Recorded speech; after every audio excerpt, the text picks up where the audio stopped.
ए गयो ठीक के लाली कान के बाली पहिर के जाई छा देव घर गे एक गेरुआ कपड़ा में बोलबम लिखा ले खुश है तो शिव शंकर गे ओढ़नी में गए ओढ़नी में महाकाल लिखाई ले ओढ़नी में गए ओढ़नी में महाकाल लिखाई ले ओढ़नी में महाकाल लिखाई ले ओढ़नी में गए ओढ़नी में महाकाल लिखाई ले ओढ़नी में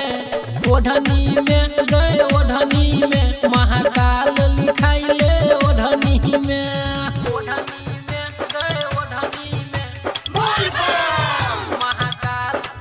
महाकाल लिखाई ले ओढ़नी में काल लिखाई ले ओढ़नी में एक सुल्तानगंज सजल उठा ले कांधे धले कांवर गे बोलबम नारा लगई है बैठ जतो तोहर पावर गे ओढ़नी में गए ओढ़नी में महाकाल लिखाई ले ओढ़नी में गए ओढ़नी में महाकाल लिखाई ले ओढ़नी में महाकाल लिखाई ले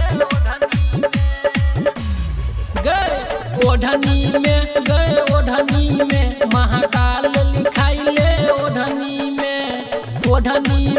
गए ओढ़नी में महाकाल लिखाई ले ओढ़नी में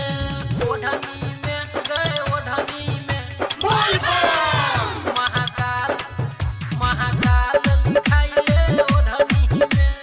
काल लिखाई ले ओढ़नी में हे गे भोला बाबा के महिमा छे भारी खुलल छे केवारी गे